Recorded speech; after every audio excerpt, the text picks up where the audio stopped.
Recording and share my screen. All right, before we begin, are there any questions?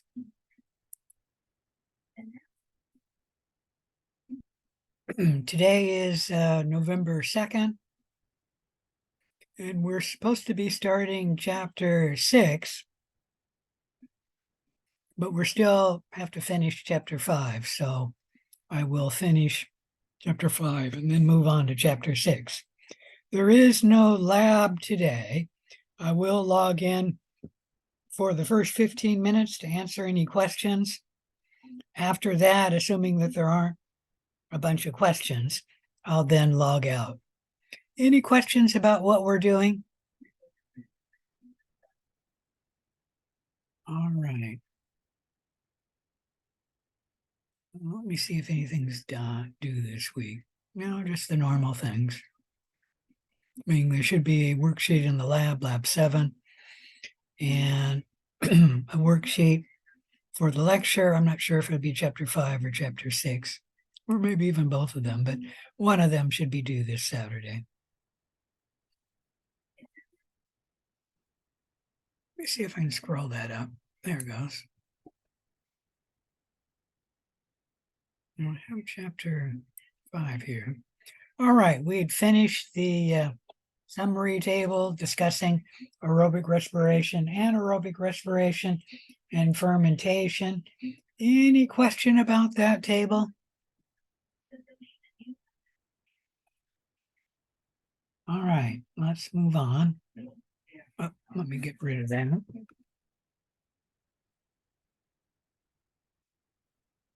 So we did discuss aerobic respiration and talked about it with the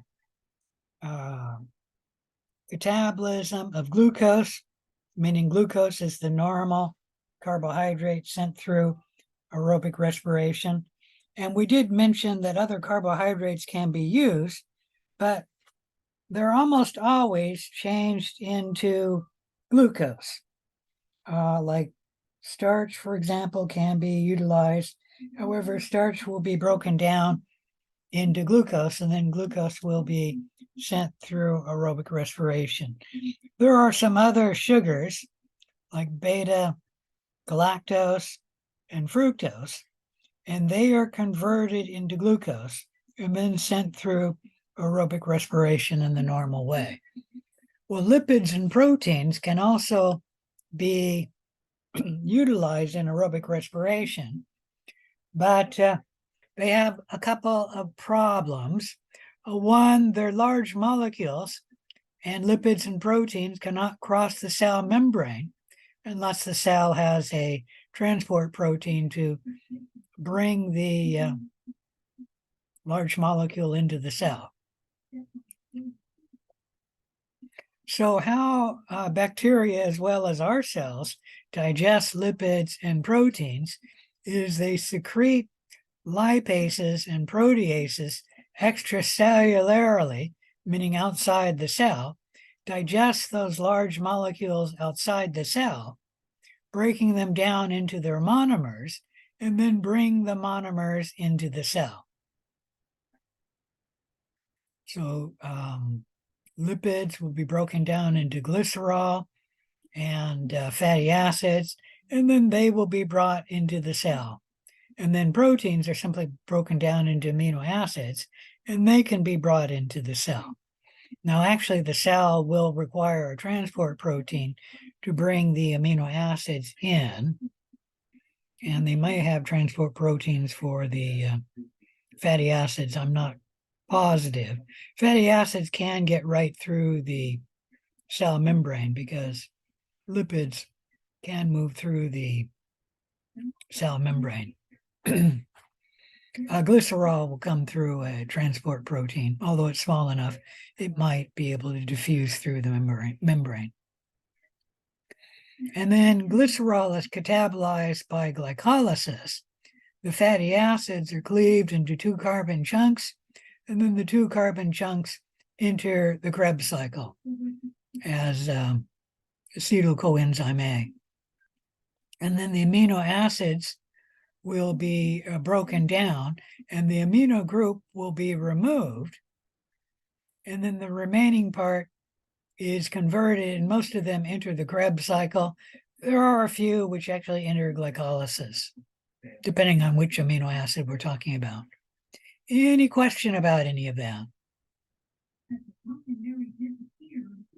Well, let me show you what's going on with the digestion of lipids and fatty acids. Let me blow this slide up. So lipids are broken down into glycerol and the fatty acids. The glycerol come down to glycolysis, and midway through the process, glycerol comes in, and then it's just digested by glycolysis. The fatty acids are broken down into 2-carbon chunks, and then they're converted into acetyl coenzyme A, and then they enter the Krebs cycle. The amino acids, proteins are broken down in the amino acids, and it depends on which amino acid they are. There's a few which are converted into a late step of glycolysis. Most of them enter the Krebs cycle, either as acetyl coenzyme A or midway or late way through the Krebs cycle. And the amine group for all of these has to be removed. And then the ammonia will be converted into, what is that called? Urea. And then the urea will be removed by the bladder. The kidneys will pull it out and put it into the bladder as urine. Any question about any of that? All right. So we've talked about the metabolic pathways of energy use, the complete metabolic oxidation of a glucose, and aerobic respiration is the most efficient way to make ATP. And that energy that we get from the catabolism of any food we eat, especially the carbohydrates and glucose, will be converted into ATP. And then the cell will use that ATP for its energy needs, such as cellular processes like active transport, the movement of the cell, or the beating of the flagellum or the cilia, or the movement or muscle cell too, and the synthesis of new cellular components, meaning we use ATP, a lot of it, in anabolism. Most cellular ATP is used by anabolism, and that includes the biosynthesis of larger molecules such as starch, or for humans, it would be glycogen. Any question about any of that?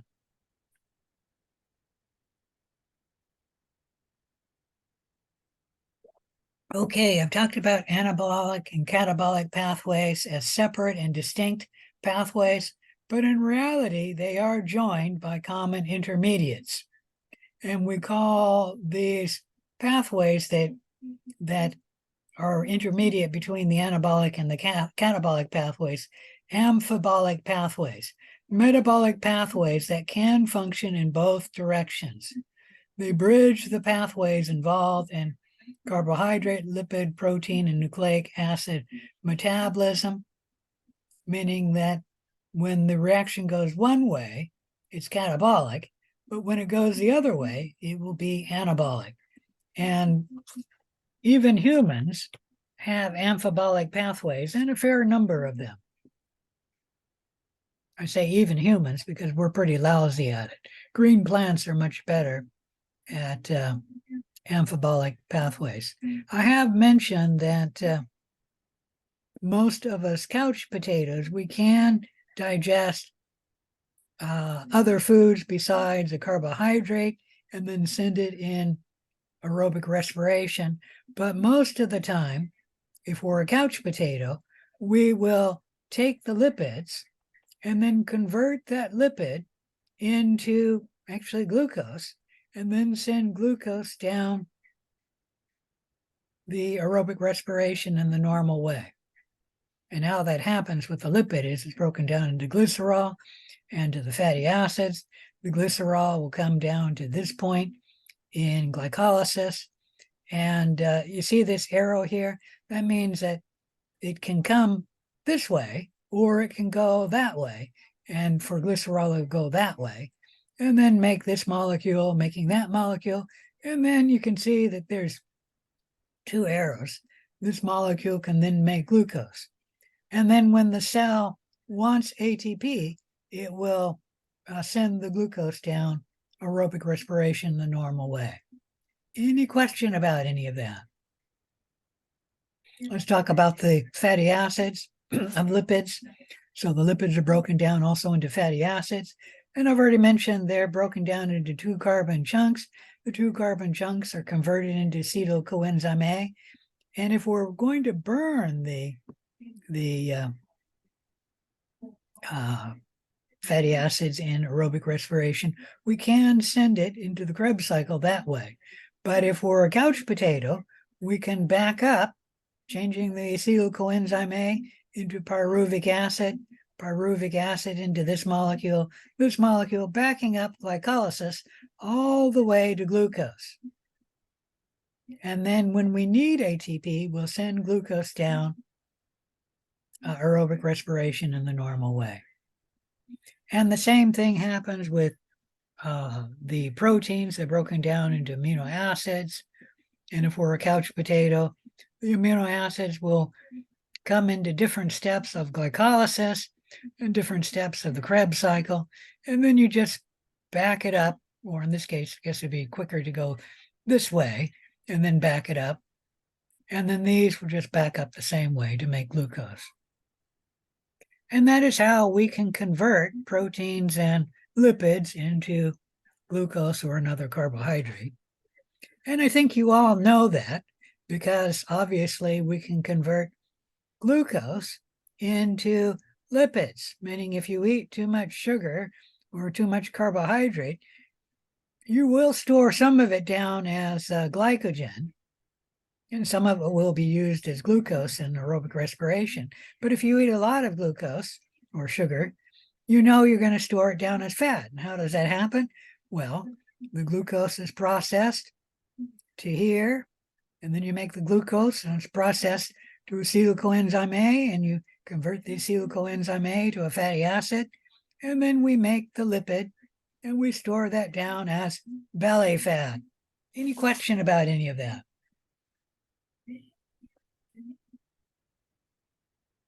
So the double arrows are the amphibolic pathways. Remember that this right here, that is a double arrow because you can go this way. That's why the arrow is that way. But you can also go that way. And I'm not sure why they did it that way, probably because it's separated into 3. And you can go this way into making the fatty acid. And it does show you can go this way from the fatty acid to make the lipid because there's an arrow that way. Any question about any of that? All right, like I said, animal cells are not the best at amphibolic pathways, but we can switch easily between proteins, carbohydrates, and lipids, depending on what the body needs. And it's true for nucleic acids, which it shows a nucleotide right here. It can be converted into glucose 6-phosphate and then up to glucose. Any question about any of that? All right. So let's talk briefly about photosynthesis. Photosynthesis is the conversion of light energy to chemical energy in the cell, usually glucose. Chemical energy may be used to convert atmospheric CO2 and water to fix carbon into glucose, and that we call carbon fixation, fixing the CO2 into glucose. And that's very important for life. That's how we actually get glucose and how all omnivores and carnivores get their food. They ultimately get it from photosynthesis. Very little of our food comes from chemosynthesis, and it would probably be less than 1%, maybe even much less than 1%. So obviously, most of the food we get is from photosynthesis. And let's say you say, well, I'm not a plant eater, I eat beef. Well, where do you think the cow gets its food from? It eats the grass or the grain or maybe the corn, whatever type of cattle you eat. And the cow is getting its food from photosynthesis. Remember that photosynthesis does occur in green plants, but it also occurs in photosynthetic bacteria like cyanobacteria. And then a lot of photosynthesis also occurs in algae. Photosynthesis is a mechanism for synthesizing organic compounds, which are required by animals and microbes to feed on, even if they are not photosynthetic themselves. Any question about any of that? Okay, photosynthesis only occurs in photosynthetic organisms. These organisms contain a light-trapping pigment. One of them is known to you, chlorophyll. And light releases the electrons from chlorophyll. I'm not going to go into the entire reaction because usually in photosynthesis, the electrons start from chlorophyll, but the water sends the electrons down, and then the electrons return to chlorophyll right away. But the electrons they ultimately flow from most reactions of photosynthesis come from water, but they initially start from the chlorophyll. Light energy is converted to chemical energy in photosynthesis by an electron transport chain, and ATP and NADPH are generated. Remember, NADPH is similar to NADH. And ATP and NADH are often used in photosynthesis to synthesize glucose from CO2 and water. And this we call carbon fixation. What you probably don't know is there are two types of photosynthesis: the cyclic photosynthesis and the non-cyclic photosynthesis. You probably only heard about non-cyclic photosynthesis, where you can take 6 carbon dioxide, 12 water molecules in the presence of light to make glucose, C6H12O6. And you probably only heard of this one, where you make 6 oxygen molecules and 6 water molecules. Sometimes they will subtract that 6 water molecules here and then subtract 6 here, but I don't like that chemical reaction, because when we look at where all of these 12 oxygen atoms come from in the production of photosynthesis, all of the 12 oxygens come from water. So I much prefer that the equation where it shows you 12 water are used, and that generates the 6 CO2. None of these oxygens come from carbon dioxide.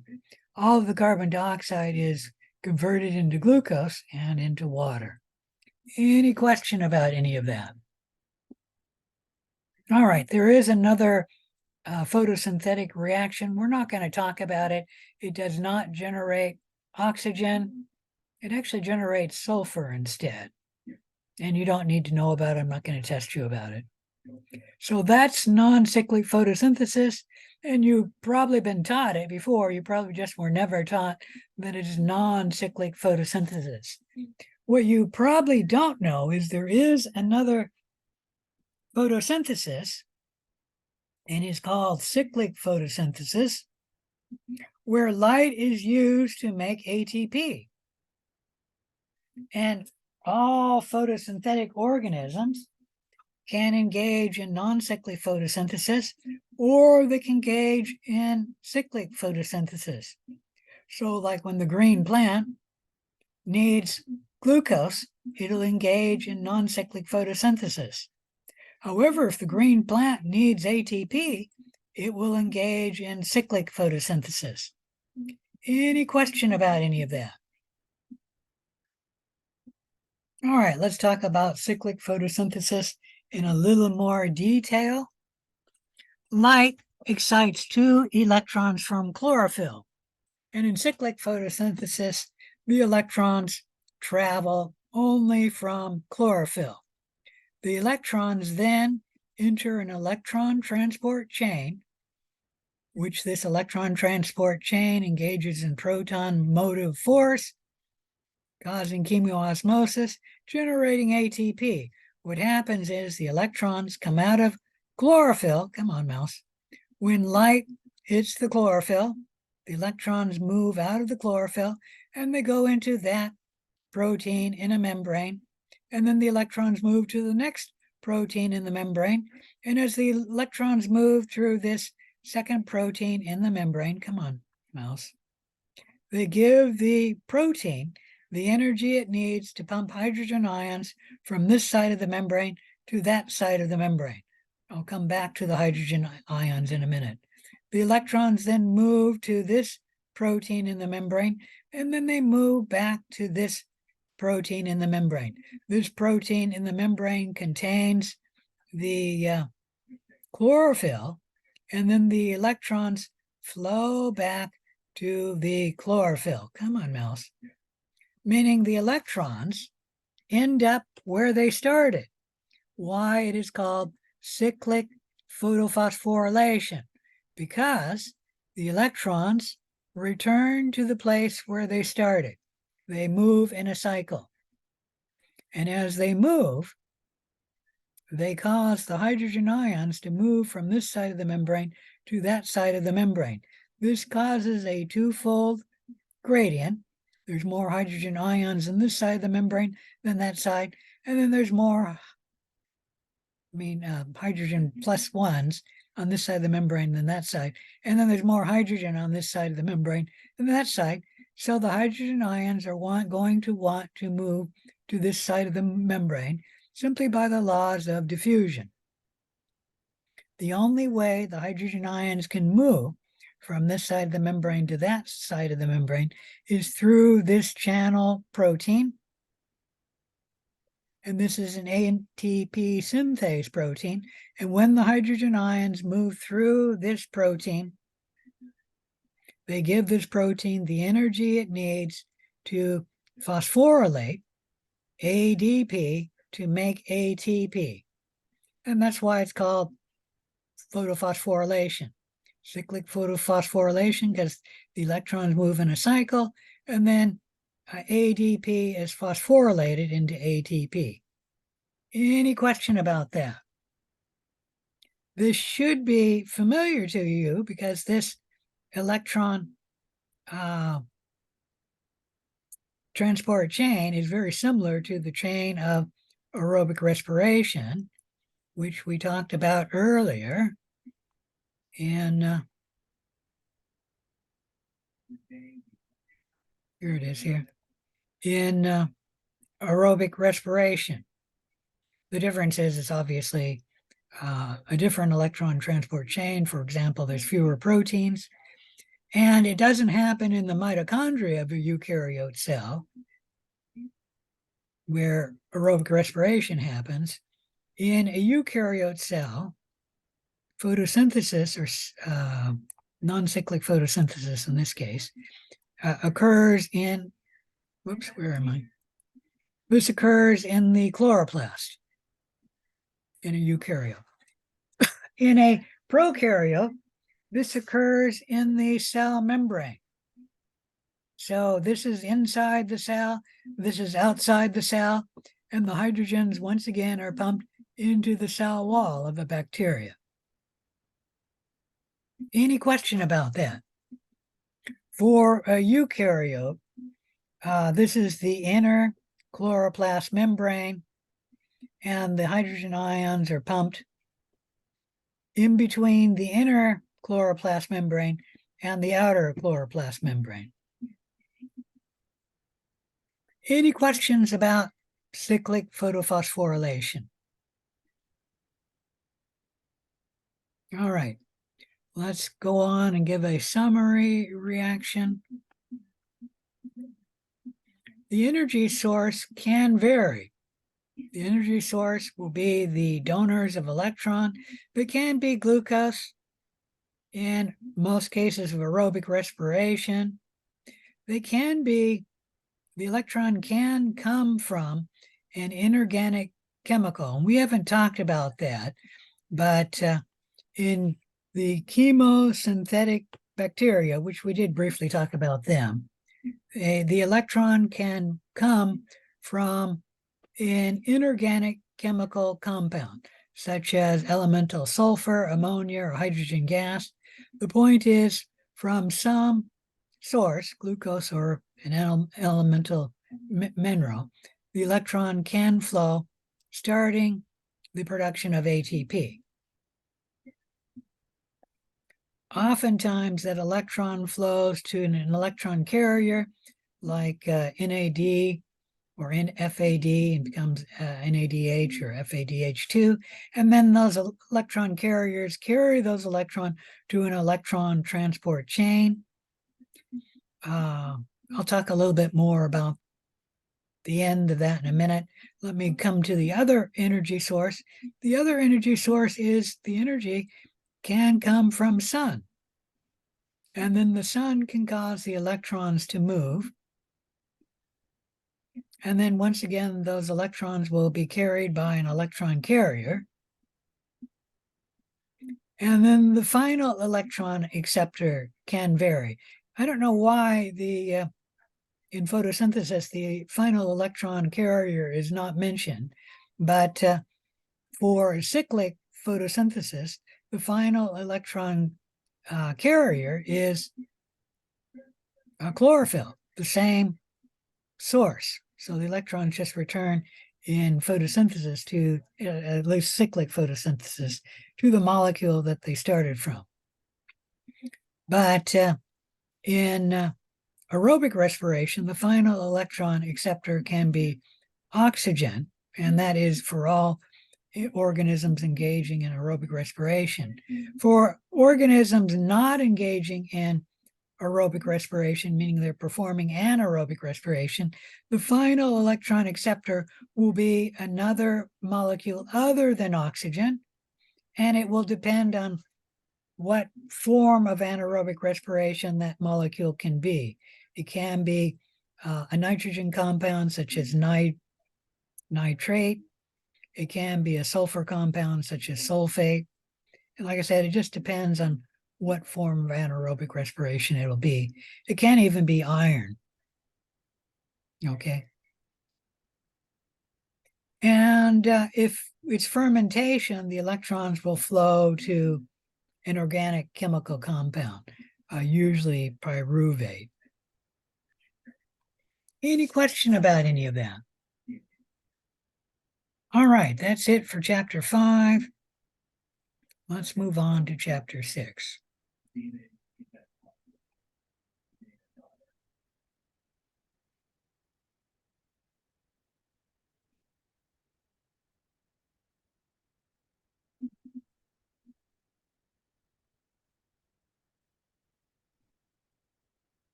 All right, this slide is showing you an overview and a summary of chapter 6. Obviously, know the terms, always know the terms. 2, understand the various requirements for growth. 3, understand the phases of growth. And 4, compare the different methods we have for measuring microbial growth. I forgot to mention chapter 6 is going to deal with microbial growth. Any questions about what we're going to be doing in chapter 6?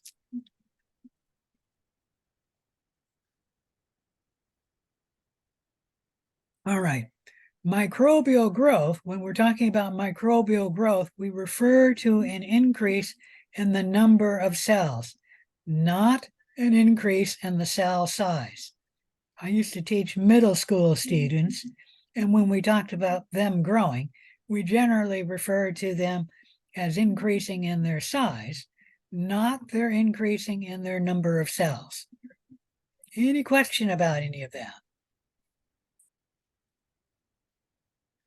All right. Let's watch a picture of bacterial growth. There we go.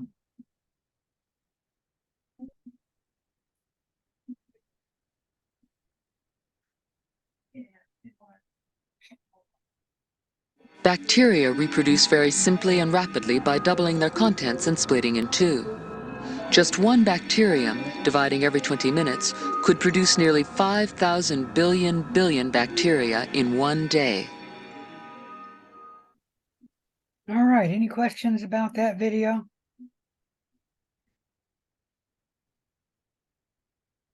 Ready to start eating healthier? I thought I stopped that. All right. I'll leave that up because I think we got another video in just a little bit.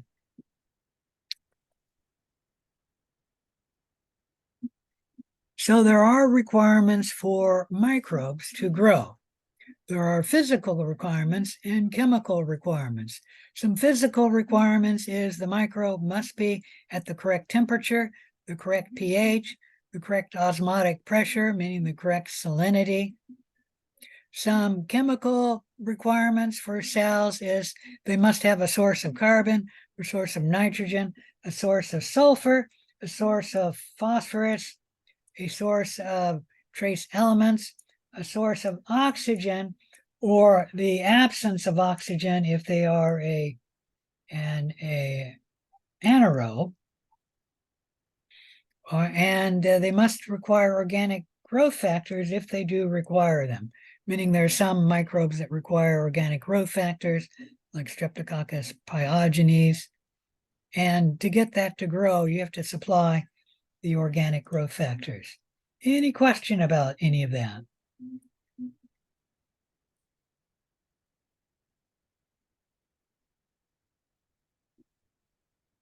All right, all living things must grow within their correct temperature. Each species of microbe, as well as any other organism, has a minimum temperature that it can live at and then reproduce at, a maximum temperature it can live and reproduce at, and an optimum temperature where it can grow the best. Microorganisms can be classified into groups on the basis of their preferred temperature range. Let me blow this slide up. So psychrophiles are organisms that grow best around 10 degrees Celsius. That is the temperature of your refrigerator. Psychotrophs are organisms that grow best around room temperature, and those would be organisms in your home or organisms maybe in the soil, although that would be the soil, at least in the daytime in the spring and in the nighttime, maybe in the winter, summertime. It would not be, the psychotrophs would not be growing best at that temperature in the soil in the wintertime, at least in the wintertime where we are. The psychotrophs grow best around 20 to 25 degrees, so about room temperature. The mesophiles grow best around 37 degrees Celsius. The thermophiles grow best around 60 or 63 degrees Celsius. And then the hypothermophiles grow best around 95 degrees Celsius. I can mention the hypothermophiles were not even known when I took microbiology as a undergraduate. So the mesophiles grow best around our body temperature, and all human pathogens are mesophiles. So this is showing you about the best optimal temperature where the organism will grow the fastest during its optimal temperature.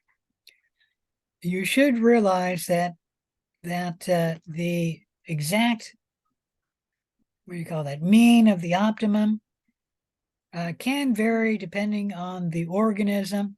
Like, for example, most human pathogens grow best at 37 degrees because that is our standard body temperature. And I did mention that when you get a fever, you elevate your body temperature, and that can be suboptimal to the pathogen.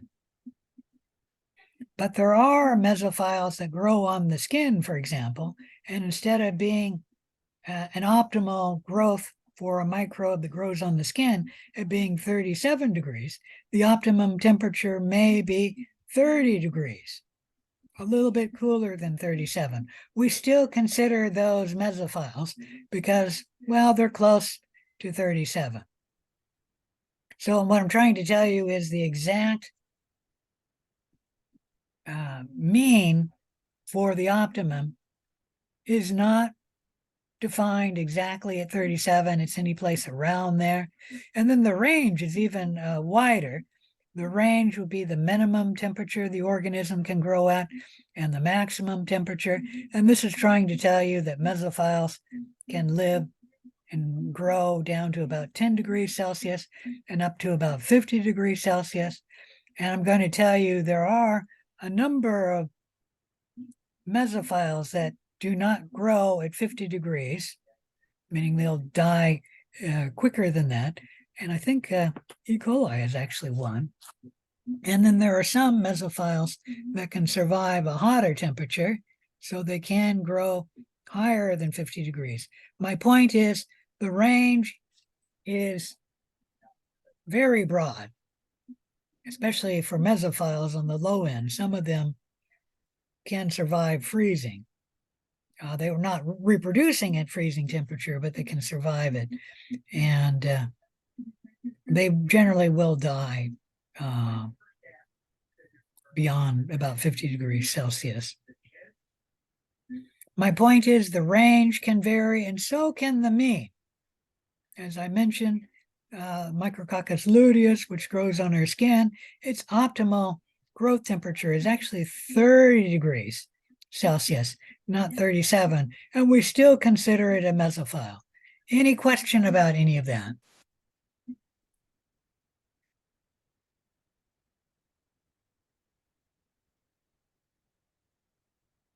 All right. Let's talk briefly about food spoilage. Food spoilage can happen when the microorganisms in the food are kept at between about 60 degrees Fahrenheit to, what is that, 130 degrees Fahrenheit. So the microorganisms can grow best in this temperature range. And if the food is kept at that temperature range for too long, the microbes can grow quickly and then spoil the food. They can grow slower at a range above that. So let's say 145 degrees.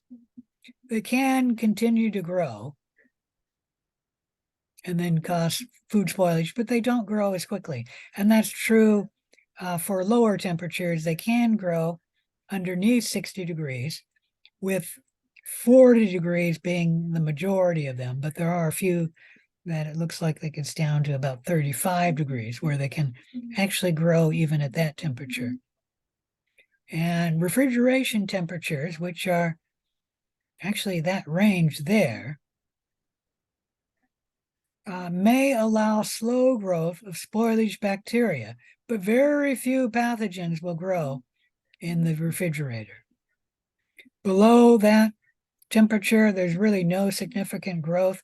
Below freezing, the cell may not be killed, but it's not going to be metabolically active or reproduce below freezing temperature. So if you freeze the food, you know it can last much longer than it can in the refrigerator. The trouble with refrigeration is that there are the cold-loving bacteria that can actively grow in the refrigerator, and that's why most foods that are not preserved by something should be thrown out after about a week in the refrigerator. because these slow growing bacteria in a week can get to large enough numbers to cause the food to spoil after about a week in the refrigerator. And that's most meats that are not preserved by, I don't know, sodium nitrate or vinegar or salt. So most meats, many other foods that are rich in protein or lipids, things that are relatively dry, like bread, can survive longer than a week in the refrigerator. Any question about any of that? All right, the main problem with food spoilage is that the food, if it's put in the refrigerator, does not cool quick enough. Like when the food is put in a very large vat and it follows this red temperature change, and it's in the danger zone for too long, so that something can grow in it, causing the food to spoil. Usually, this will be an organism that's producing a toxin, and so you won't notice the food spoilage organisms in the food, but the toxin will be there, and it will make you sick.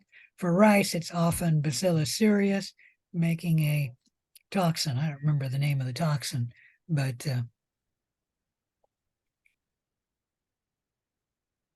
what you want to do is separate the food into smaller batches so the food will go through the danger zone quicker, and then it reaches below a level where the bacteria can grow. And if it's not going to grow, it's not going to put out the endotoxin, or not the endotoxin, the toxin. Any question about any of that? All right. Microbes do require a correct pH. Most microbes grow best between pH 6 and 8, meaning they grow best around pH 7. Lab cultures often are grown in media that's around pH 7, but they will quickly grow in that media and then produce acidic microbial end products, which can then inhibit microbial growth. To minimize the acid building up and then inhibiting the growth, we tend to put a pH buffer in most of our culture media. And then that will minimize the pH change in the media, so the microbes can grow for a much longer period of time in the media. Now, most bacteria grow best around pH 7, but molds and yeast actually grow best between pH 5 and 6, so slightly acidic. I'm trying to think of where that would be a case, but I'm not sure. Well, we could say that Candida albicans can grow on the skin, which is slightly acidic around pH 5, depending on when you had your last shower or bath. And molds and yeast can grow easily on your skin, and Candida albicans can give rise to a skin disease if it is not held in check. And normally, Candida albicans is held in check by the normal microbiota. Any questions about any of that?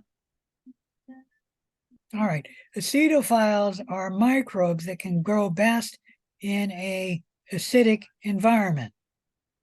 Some volcanic environments are between a pH 0 and pH 3, and we have acetophiles which can actually grow in that pH.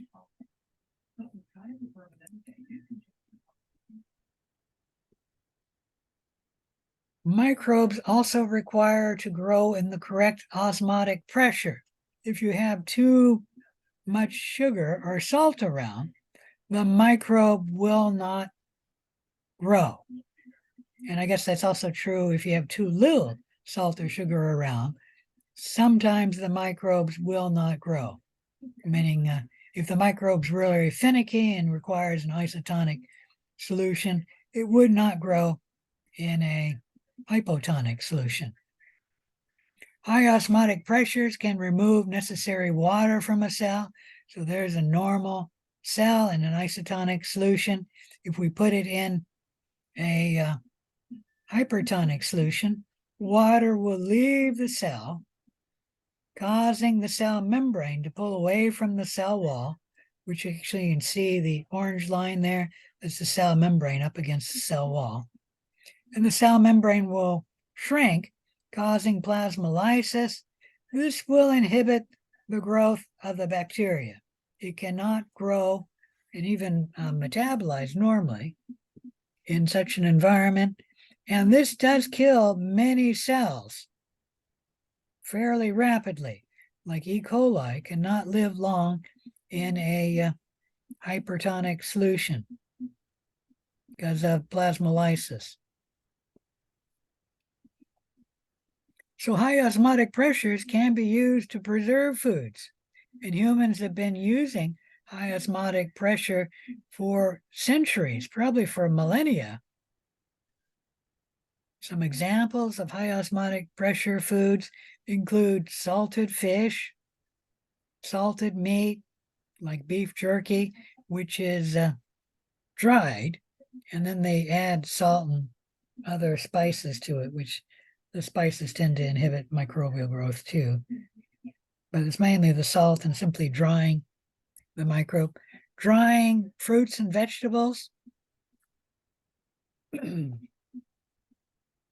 which when you remove the water, you actually make the solution of the dried fruit or vegetable hypertonic, because the normal salts and sugar make it a high osmotic pressure. Like when you dry fruit, there will be a lot of sugar in it, and that will make the osmotic pressure too high for most microbes to grow. Any question about any of that? Some other examples of high osmotic pressure would be things like jelly, honey,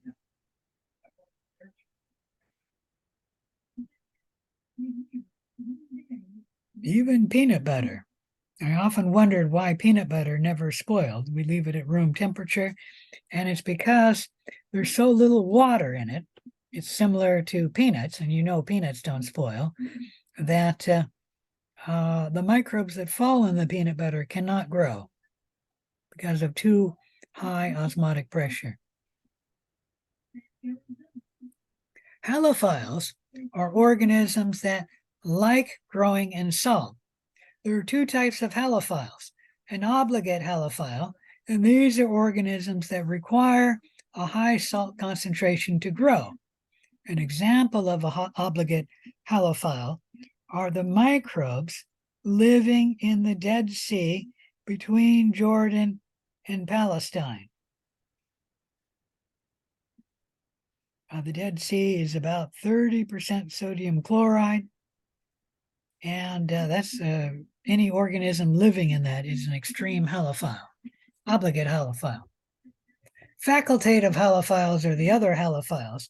They do not require high salt concentrations to grow, but they can tolerate greater than 2% sodium chloride. Some facultative halophiles can grow quite nicely at 15% sodium chloride. An example of a facultative halophile would be Staphylococcus aureus. It can grow on human skin, and human skin can get up to 20% sodium chloride, depending on how much you've been sweating and when you took the last shower or bath. And Staphylococcus aureus can grow in that. Staphylococcus aureus can also grow on a general purpose media, which, if you want to know the salt concentration of that, you don't need to know this. I'm just giving it to you.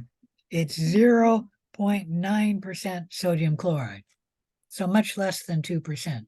Most microbes do not grow above 2% sodium chloride. but a facultative halophile can. An obligate halophile has to have that sodium chloride or other molecule around to grow. An obligate halophile requires high osmotic pressure or it cannot survive. Any question about that? All right. In a hypotonic solution, meaning low osmotic pressure, like distilled water, a beaker of distilled water, water would enter the cell by osmosis. This would cause the cell membrane to expand. If the cell does not have a cell wall, more water will enter the cell, causing the cell membrane to expand until it eventually pops. And that would happen if you put red blood cells in a beaker of distilled water. Water will enter the cell until all of the red blood cells expand and pop. Any question about that? They used to show that in Biology 160, but you'd have to take it in the lab, and I'm not sure they still show that. If the cell has a cell wall, the water would move into the cell, and then the cell membrane will expand up until the cell wall. Once the cell membrane expands up to the cell wall, the cell membrane cannot expand any further. The cell wall prevents its expansion. So if the cell cannot expand any further, even though the cell is in a hypotonic solution, no more water can enter the cell because the cell has no more room for more water to enter the cell. And then the cell wall can prevent the cell from going under osmotic lysis. So it prevents the cell membrane from expanding until it pops. It can only expand up into the cell wall. So the cell wall does protect many organisms, including microbes. Any question about any of that? All right, another chemical requirement for organisms is carbon. All organisms need a carbon source. Typically, half of the dry weight of a cell is from carbon. Carbon is used in structural organic molecules. It's used as an energy source like glucose. We have two types of organisms depending on where they get their carbon source from. There are heterotrophs, and they use an organic carbon source, such as glucose. Humans are heterotrophs, so we're all animals. And then many bacteria are heterotrophs too, like E. coli is a heterotroph. Another type of cell is an autotroph, and these cells get their carbon from CO2 dissolved in the air or in the water. And that's why we call them autotroph. It literally means self-feeder. Heterotroph means other feeder, meaning they get their carbon source from another organism, like a green plant or something. Any question about any of that? All right. There are other chemical requirements that all living organisms require, such as nitrogen, sulfur, and phosphorus. Nitrogen is actually the 14% of the dry weight. Nitrogen can come from amino acids or proteins. And for humans, that's where we get most of our nitrogen from. But it can also come from DNA or RNA or ATP. Nitrogen can be obtained from the decomposition of proteins, but some bacteria can get it from the decomposition of proteins or amino acids or DNA or RNA or ATP, it doesn't matter. But there are many bacteria that can actually use ammonia or ammonium, NH4 plus 1, and some bacteria that can use nitrate NO3 -1, and many other bacteria that can use some nitrogen source to get their nitrogen. And that's usually nitrate or nitrite, but it could be ammonium. Let me think about it.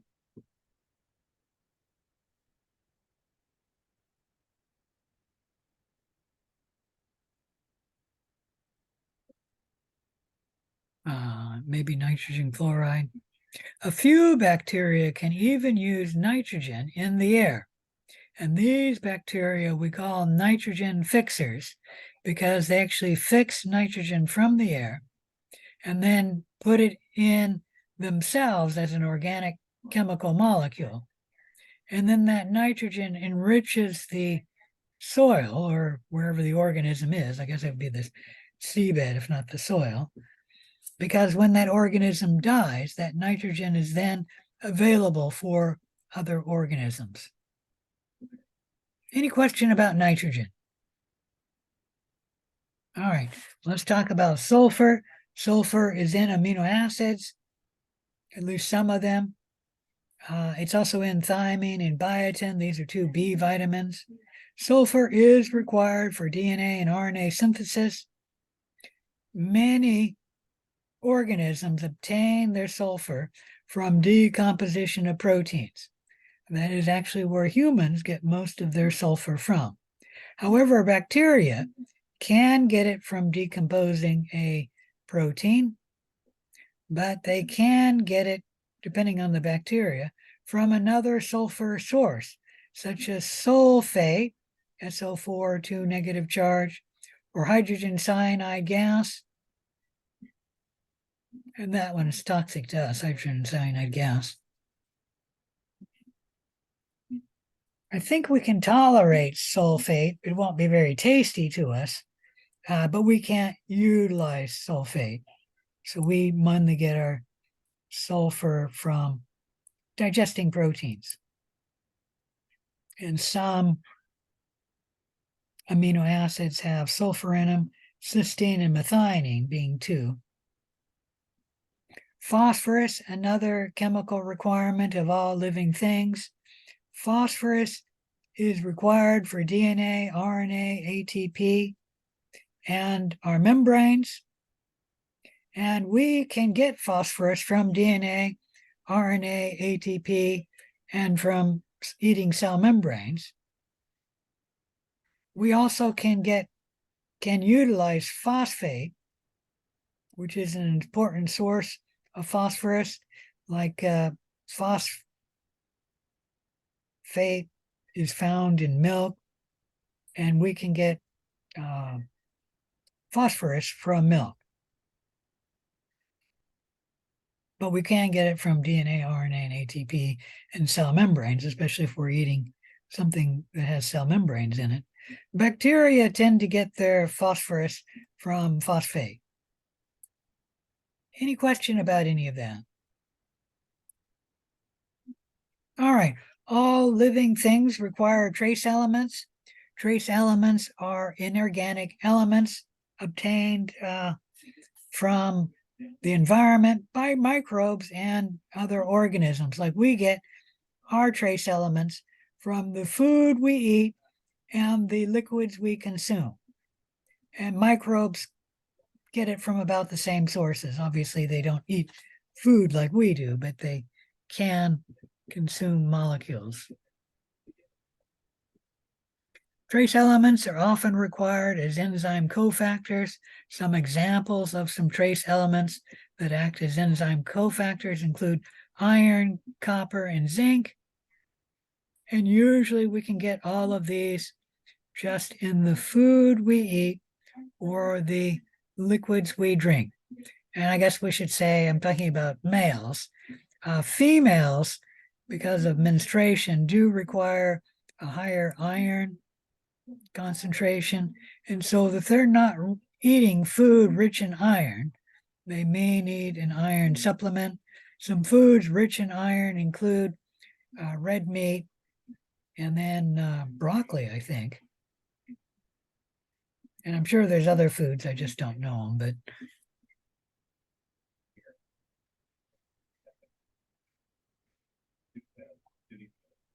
All right, organic growth factors can be a requirement for growth, like Streptococcus pyogenes requires certain growth factors in order to grow. And if those growth factors are not present, like on a general purpose media, Streptococcus pyogenes cannot grow. And usually how we supply those growth factors is we grow it on a blood agar plate, and then the red blood cell supplies those organic growth factors. An organic growth factor is some biological molecule, and that differs from a trace element because a trace element is, well, atoms of an element. If you remember in chemistry, we had the table of the periodic elements.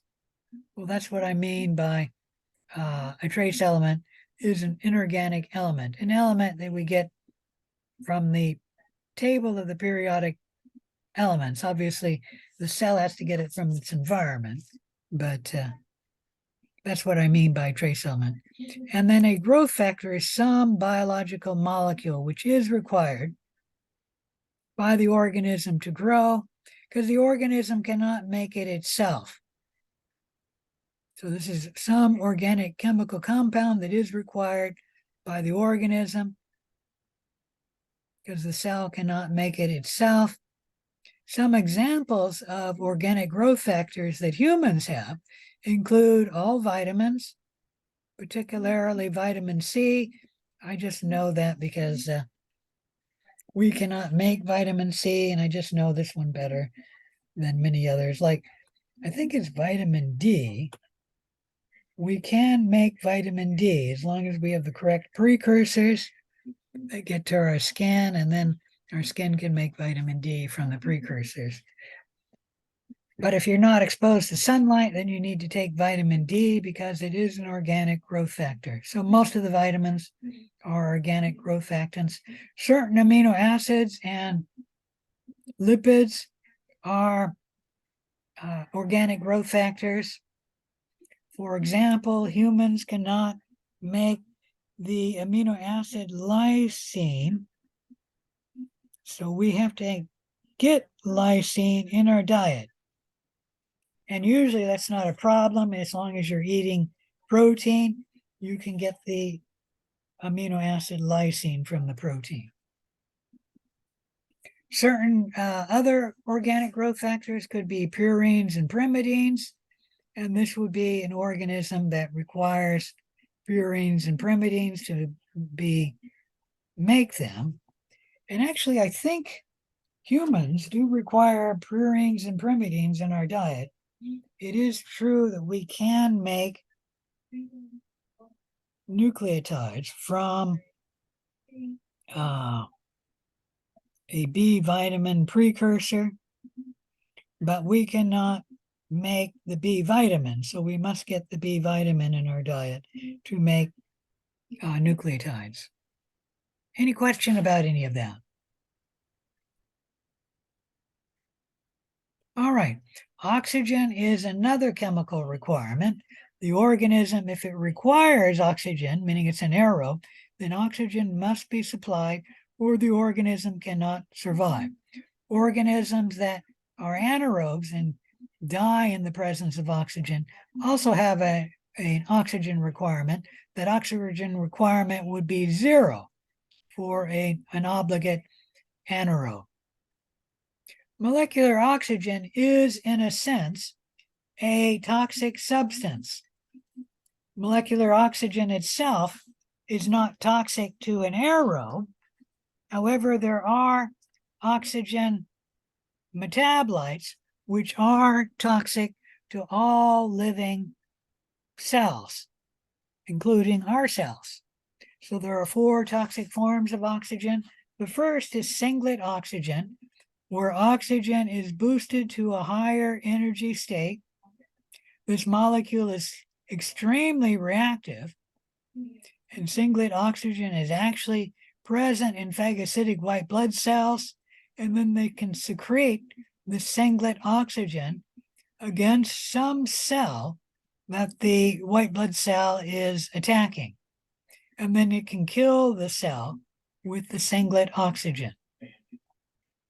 Any questions about the singlet oxygen, the first of the 4 toxic forms of oxygen?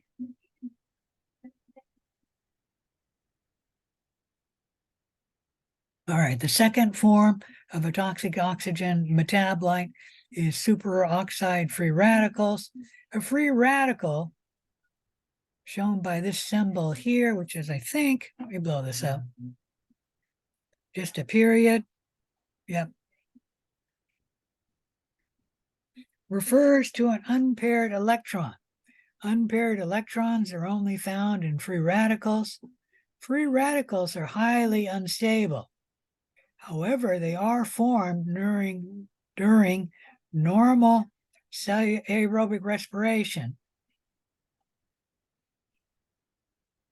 And we need protection from these superoxide free radicals because they tend to steal an electron from the other molecule that they bump into.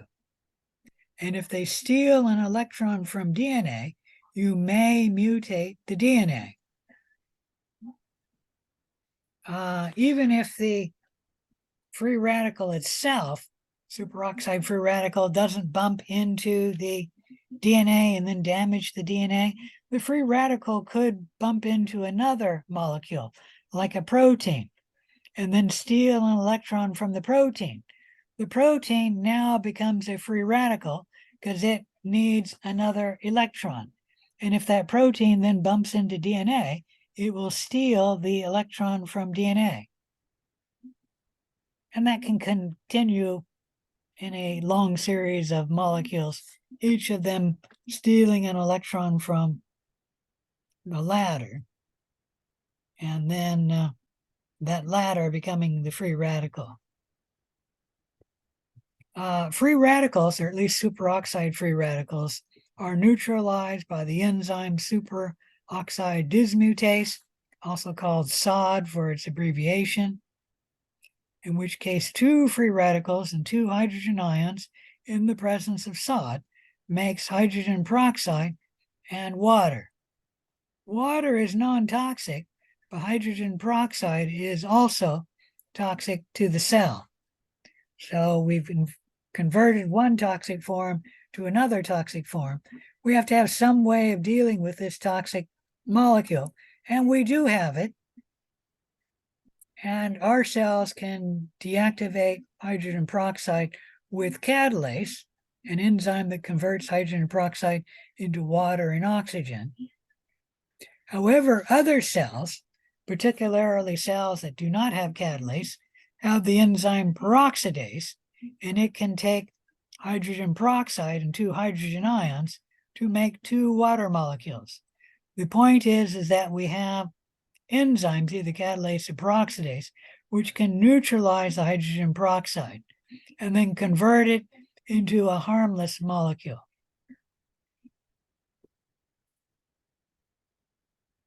So any questions about any of that? All right. The 4th toxic form of oxygen is the hydroxyl radical. This also is a free radical, although it's a hydroxyl, meaning a molecule we've seen before, OH, and it has 1 unpaired electron. So whatever this molecule bumps into, it can steal the electron from that molecule. If this were to bump into DNA, you may damage the DNA and mutate it. And you should note that this hydroxyl radical is different from the hydroxide ion. The hydroxide ion is OH with a -1, and that does not have an unpaired electron. It has an extra electron, and that gives the OH a negative charge, a -1 charge.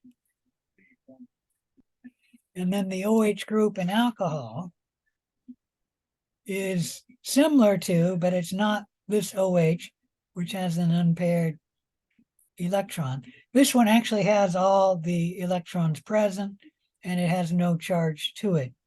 Any question about any of them?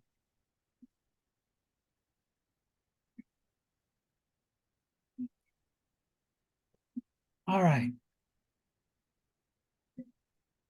Hydroxyl radical can be made by aerobic respiration in trace amounts. It can be made by ionizing radiation, and whenever hydrogen peroxide reacts with certain metal ions, it can form the hydroxyl radical.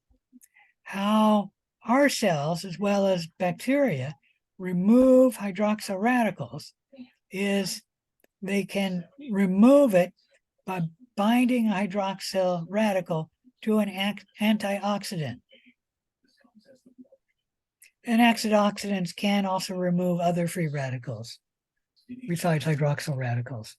Two antioxidants that I'm sure you've heard about are vitamin E and vitamin C. Now, when we take vitamin C, it can act as an antioxidant and bind to the hydroxyl radical, but that ties up the vitamin C. That vitamin C cannot be used for other purposes, such as, maintaining the patient's health. It is used as an antioxidant, and then that antioxidant is used up. It'll be taken by the kidneys and then put into the urine with the hydroxyl radical tied to it. Any question about the 4 toxic forms of oxygen? Microbes that use oxygen, we call them aerobes. They require oxygen to make ATP. And if a microbe does not require the use of oxygen to make ATP, we then call them anaerobes. And anaerobes do not require the presence of oxygen in order to make ATP. And as I mentioned, obligate anaerobes cannot be exposed to oxygen. Oxygen would kill the cells. We can classify microbes on the basis of the effect of oxygen that oxygen has on their growth.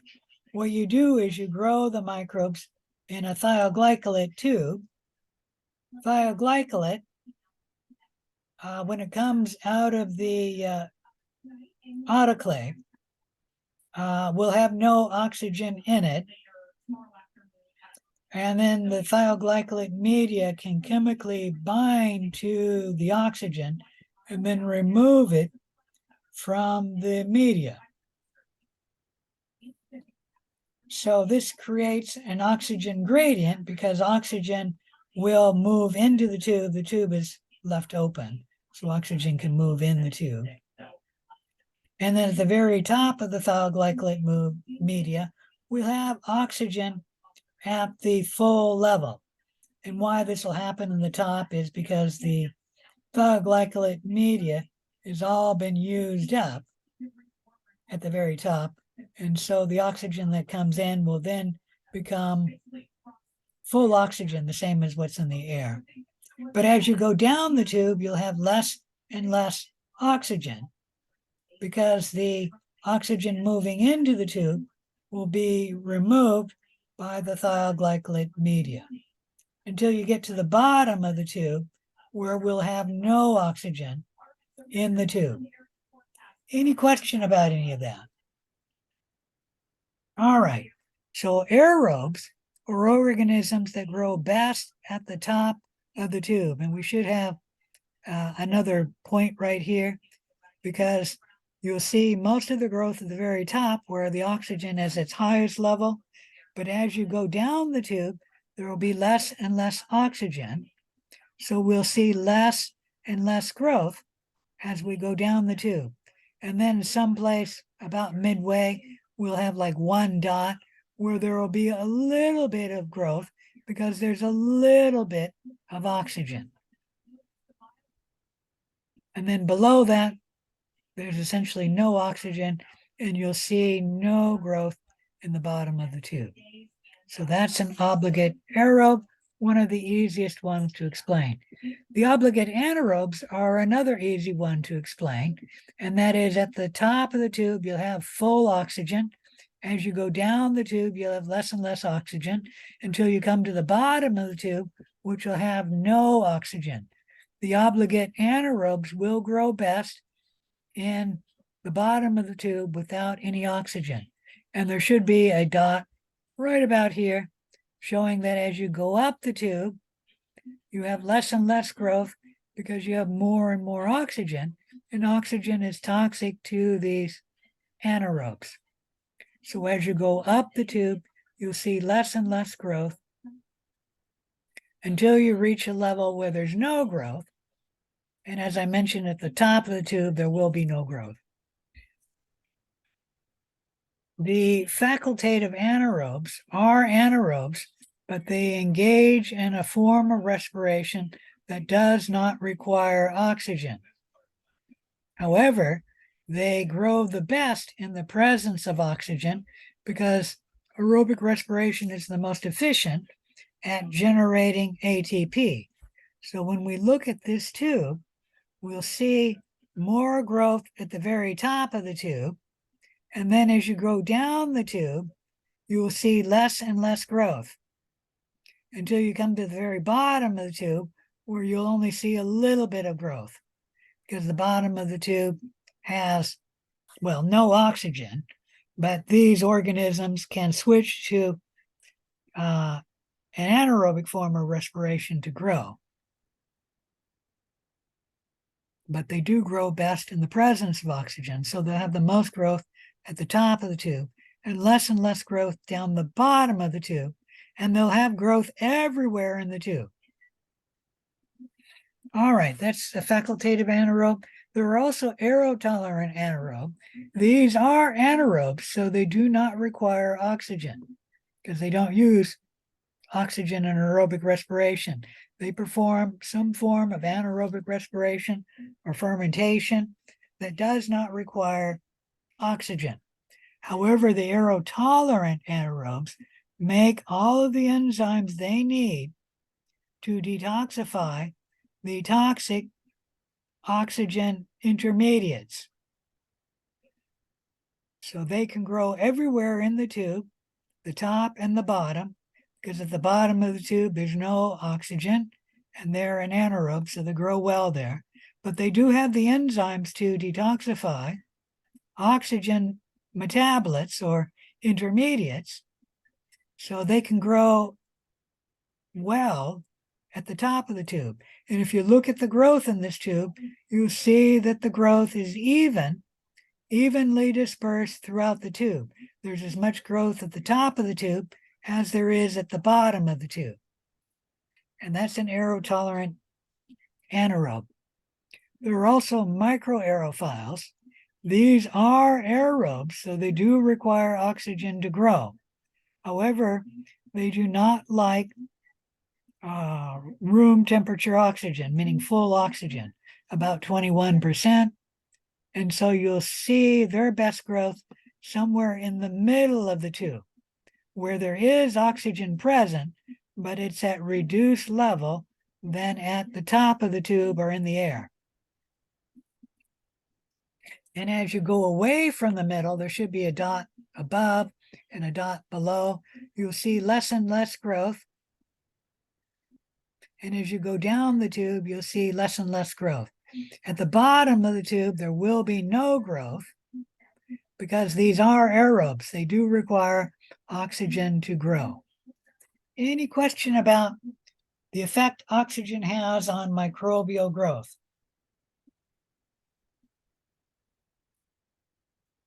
Oops.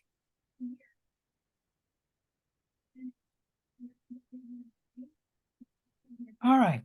I think I'm going to end it here, and I'll continue. I'll be there from 6:30 to 6:45 to answer questions, but there is no lab today. Any questions before I log out here? All right, if there's no questions, I'll say goodbye.